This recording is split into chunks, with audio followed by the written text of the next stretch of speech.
Megyn, good to see you. Thanks for joining us. My pleasure. How are you? I'm great. Although, my goodness, I feel like Joe Biden wanted to get back in the spotlight so bad. He was like, what can I do that will outdo Donald Trump? I know. Um, I know it's now been a few days, but you're a lawyer. You've been talking a lot about this on your show. What is if there's one thing that stood out to you regarding this pardon, what was it?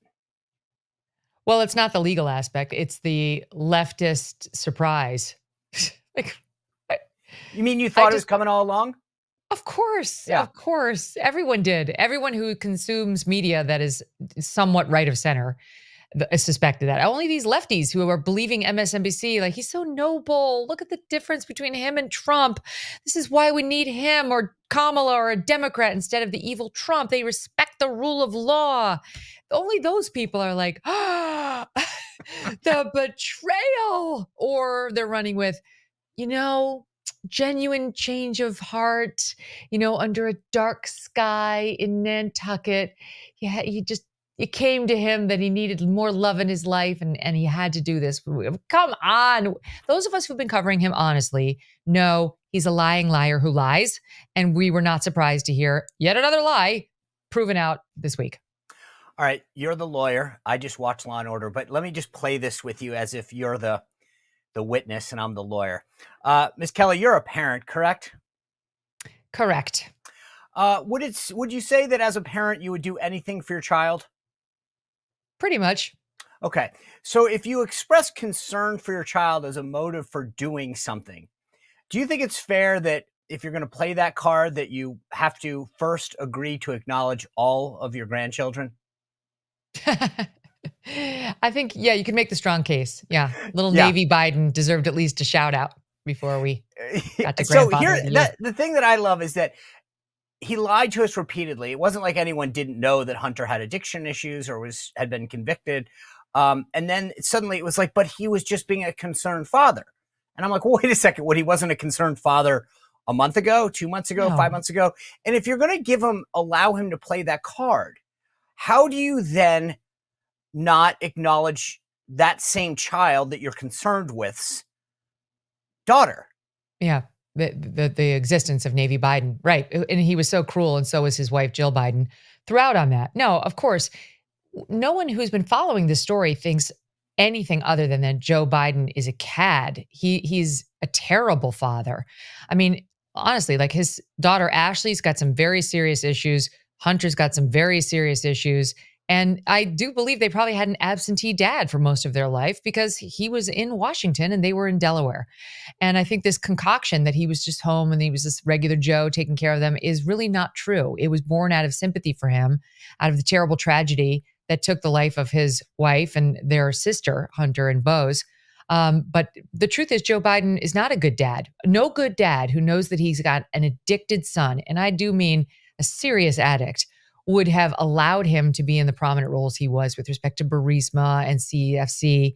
He knew his son was addled. He used him. I'm very certain. This is my opinion, but I'm very certain of it. He wasn't some passive recipient of 10% to the big guy. I think it was his scheme to use Hunter and his associates to go and get this $50,000 a month from Ukraine and dispatch him to different organizations to use the Hunter Biden name, the Biden name, to supplement the income. And he didn't care how addled his son was, nor does he care about that today in issuing the pardon. It's not because his poor addicted son committed crimes and deserves our empathy. It's, I don't want him getting cross-examined, and I pardon him, and in effect pardon myself by doing this. Don't you think that's why? I mean, as a non-lawyer, I've always looked at pardons. You commit this crime, you're pardoned for this crime. The reason, in my opinion, that it was a blanket pardon is because Joe Biden knows that there's a lot more there, and this covered everything. Absolutely. And you don't have to be reading the tea leaves. That's not pure speculation to come to that conclusion. Just look back at what has happened. His Department of Justice slow rolled this entire investigation into Hunter Biden's foreign business ties. He absolutely could have been charged with acting as a foreign agent, which is, we've seen against members of the Trump administration. The DOJ loves that charge when it's a Republican they're looking at. Hunter Biden did way more with these foreign governments without disclosing it than even somebody like a Paul Manafort did, but got completely away with it. The tax fraud he did, he wasn't filing tax returns. He was hiding income. He was saying that his payments to strippers and prostitutes were business expenses. And then he wanted to turn around and say, and any one of us, no one would have been prosecuted for that kind of behavior. No one would have been prosecuted. He only got targeted because his name is Hunter Biden. It's like, I can guarantee you, Sean Spicer, you 100% would have been prosecuted for doing 1/10 of what Hunter Biden did. Not only that, but look, again, on the gun thing, this is what their whole mantra is, that we need stricter gun control measures to prevent things. There needs to be more background checks. They need to be stricter. So let me get this straight. One, you didn't pay your taxes, millions of dollars. So the rich must pay argument is out the window. And now you can lie on a background check to possess a weapon, even though you're addicted to drugs or have mental health issues, is okay, as long as you're attached to the big guy. Yes. And it's infuriating because he plays this card, with such boldness, right? Like he's an addict and this crime never would have been prosecuted against someone not named Biden. It's like, first of all, you're the one who ramped up the penalties for this particular gun form crime. So you have yourself to blame. And you have no sympathy for all the others who went to jail based on this law, none whatsoever, just your own son. And this charge is just one of the many. This is the smallest charge. This is one of the only ones that remained viable because your DOJ intentionally let all the statute of limitations run on the most serious crimes against Hunter. This is what the two whistleblowers said. And the statute of limitations would have run on the remaining crimes if the whistleblowers had not come forward and generated the publicity that publicly shamed David Weiss into bringing these charges ultimately that he did bring on the taxes and the gun. I mean, so the entire time the DOJ slow rolled it.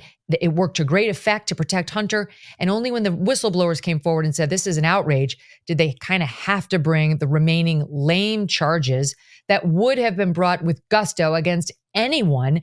And now we have Biden saying, oh, it's only because he's a Biden. And by the way, a drug-addled one. But wouldn't it's funny, that argument was absent when it was coming to Trump, when Letitia James and Alvin Bragg and all of these folks were playing like a wicked game of Tetris to try to say, well, we'll extend we won't even tell you what the charge is in New York for these multiple misdemeanors that we're now trying to go after President Trump on. That was okay. He was silent when that was happening. Now suddenly it's only because he's Biden. When it's selective prosecution of his enemies, it's okay. When you try to kick them off the ballot, it's okay. When you come after a Biden, well, that's a different set of rules. Mm-hmm. And I just wonder, I don't even wonder. I will say this unequivocally. I don't think that Hunter is the last person with the name Biden that receives a pardon before January 20th at noon. Definitely.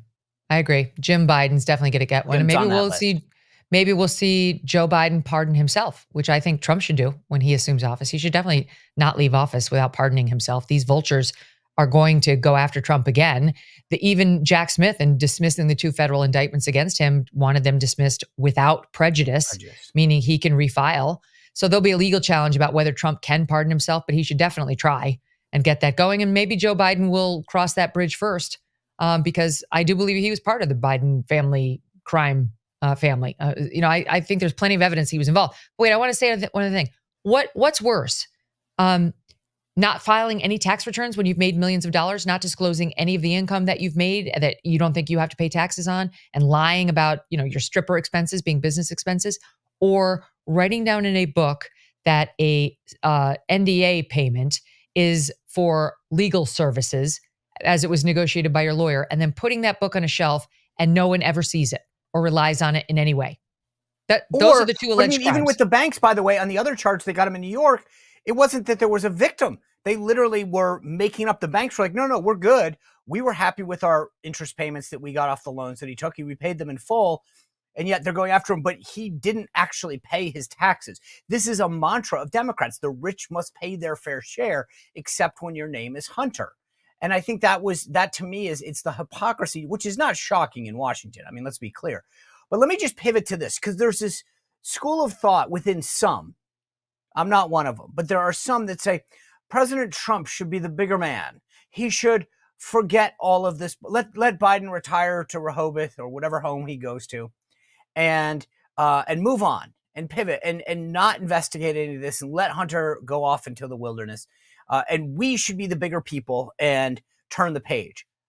What do you think about those people? They're wrong. Right. There was an incident, Sean, where I have 3 kids, a boy, girl, boy, and my little one and my old one, my 2 boys, shared a room. But the little guy got kicked out because my oldest son had a sleepover with a buddy. So the little guy had to go sleep in the sister's room, which has all these dolls in it, which he did not like. And he couldn't fall asleep. They were freaking him out. And he said, I hope Yates has to sleep in here the next time I have a sleepover. And I hope he has to look at all these dolls because I want him to feel the pain. Wow. That's how I feel about Joe Biden. He needs to feel the pain. I want him to feel the pain. And until the Democrats feel that pain, they're going to keep doing this. They've learned no lessons from the lawfare. They're only disappointed it didn't work. And I 100% believe unless they have real skin in that game, like, oh my God, they're going to lock some of us up now, they won't stop. You know this because of your background. But I always tell people, like, when you get these letters from a congressional committee or Robert Mueller, I wasn't a target. I was, I don't know, I guess technically a witness or something.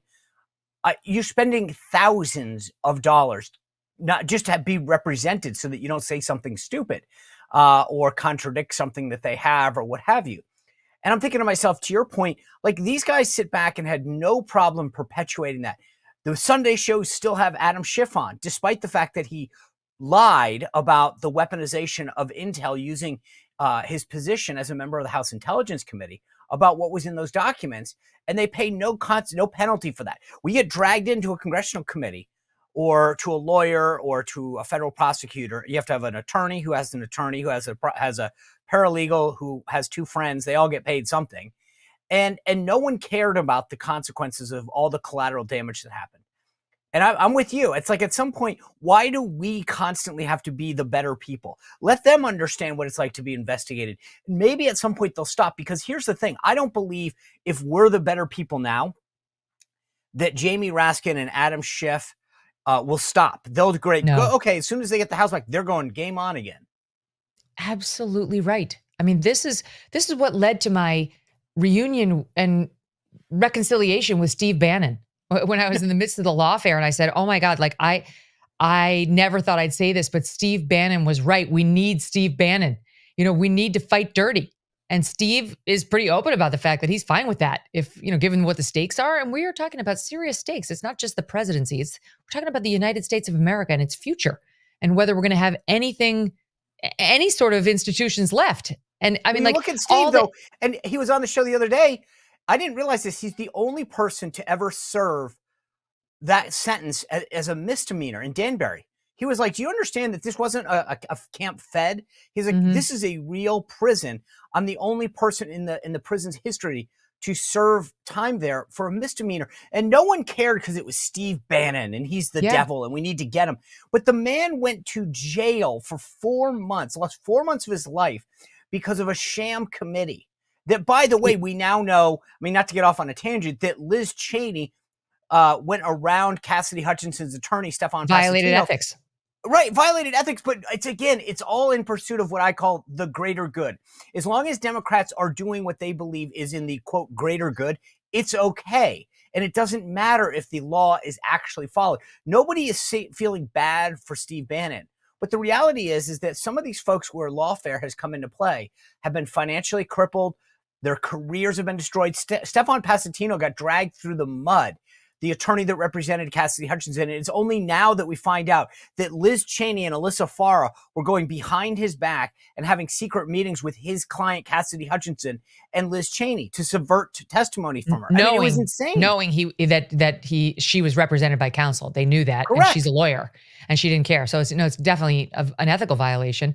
No, I mean, Peter Navarro went to jail. Steve Bannon went to jail. It's the same alleged violation that Merrick Garland committed, that Eric Holder committed. Why didn't they have to go to jail? Why is it only people on the Right, that's Republican what I'm side? saying. It's like, and so some point, this is where I hope that we have some stones this time.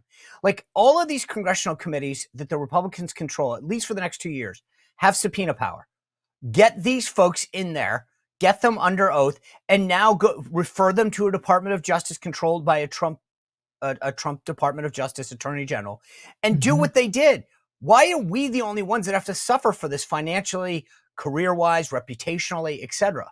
No, I mean, I've got a lot of smart friends who are more, they're classy. Yeah, they're not like you and I are. At least today, Sean, where I'm ready to street fight. I really am. I'm ready to put on my brass knuckles and go out there. It's just I've had Good. enough with the lawfare. But they would say the win was the revenge. Trump's win was the revenge, I and know. I say no because you and I both know as soon as they are back in power, they will do it again.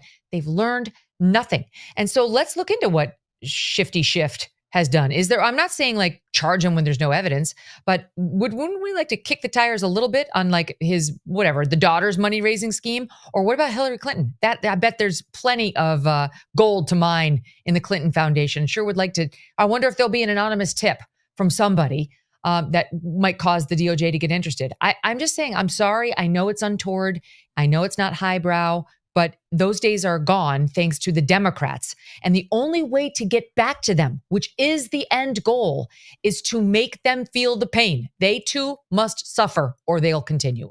Exactly. Right. If we keep being the better person, taking the higher ground, then they go, this is easy. We get to do this to you. You always say that you'll turn the page. I mean, it's so blatantly stupid.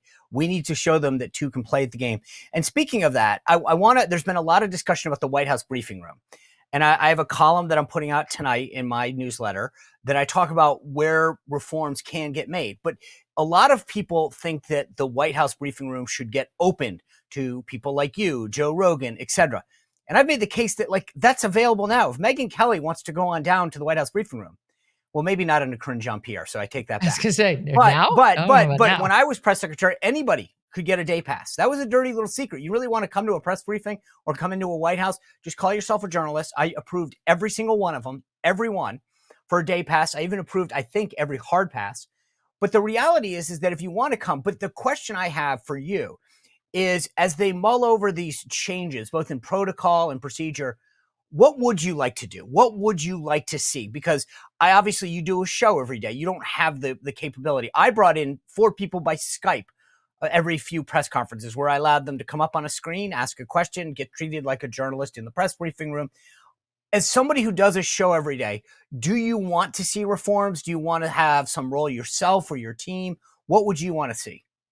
Well, that's a great question. I have a couple of conflicting thoughts on it because number one, I think it would be good for Trump to have some more fair-minded journalists asking some questions. It can't be just Fox News in there, asking questions from a more right-wing perspective that Republicans might want the answer to.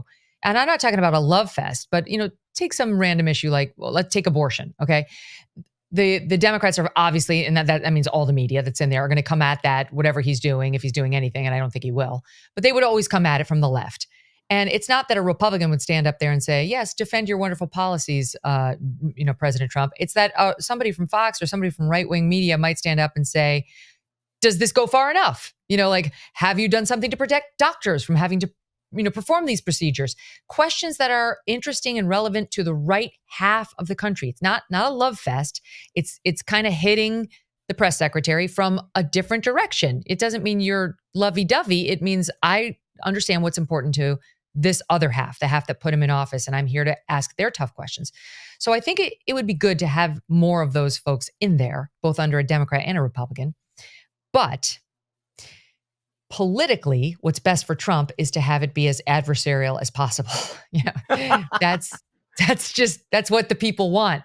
And it doesn't hurt Trump to have these far left loons in there asking him these stupid questions, and then to have people like me doing shows comparing those reporters' performance when it was Joe Biden to the way they are in the room now that it's Donald Trump. So politically, I think Trump would probably get more coverage and he might enjoy seeing himself in the news more with the second part. But I think it's better for the country to see more added and more fair and balanced choices. Yeah, and the funny thing is, it's not an either or. Like I said, I brought in voices from Skype. So I would say, you're a reporter from Montana.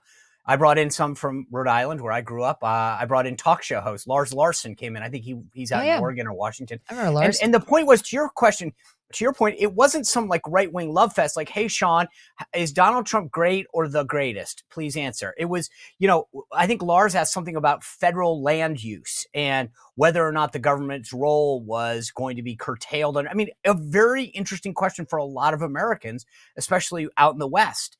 And they add a perspective. It's not that it's easy. It's different. It's not the same cookie cutter.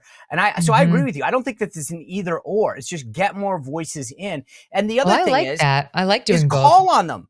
I mean, no one, I tell people all the time, look at what my press conference was. I started in the back of the room and moved forward. The first person I ever called on was Daniel Helper from the New York Post.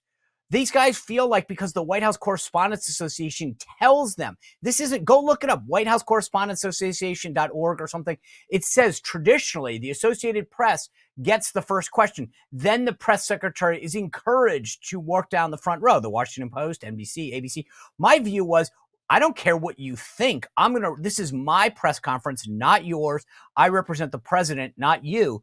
I think and where I've been trying to steer people in terms of the advice they give to Caroline Levitt is, it's not about you, like them. It's about you. You take control. It's your briefing. You do what you want. Don't worry about what they want. Oh, think about James Rosen, who's reporting now for Newsmax, Newsmax. who says it's been a year since he's been called on in the White House press briefing room. A year. So this administration is not shy about freezing out anyone whose questions they don't like. So why shouldn't there be some turnabout? Why take CBS News, which is on a one news organization mission right now to ruin Pete Hegseth. Every report they do is entirely negative. Their reporter who's, following him around Capitol Hill asks the most unfair, biased questions. Why would you reward that by calling on them first, second, or third in the White House press or 10th room? Yeah. Or they can maybe sit out. They can get the James Rosen treatment. I want to touch on the nominees in a second. I agree with you. Like, I called on John Gizzi. He alternates with James Houston, and he would ask these very tough questions about foreign policy. It's an and both, not an and or. But let me ask you this. If there is one thing that in 4 years from now you say, I really hope Donald Trump accomplished his fill in the blank, what is that? Well, it's hard to pick just the one, but I mean, I will tell you just one absolute must do without question, or I'll be campaigning against him or the next Republican when he leaves, is he must revise Title IX to look the way it did under him the first time. Yeah. Yeah. He must undo all of Joe Biden's changes to Title IX. He must undo the new definition of women, which includes fake women, men posing as women, and mandates their access to our sports and our spaces, and takes away due process for young men who get accused on college campuses. If President Trump doesn't do that, then I was wrong to support him, and I misread what he would do as president. And I don't think he's going to put me in that position. I think he will do exactly the right thing. Well, if you enjoyed this content, make sure to like this video, subscribe, and click the notification bell to get more.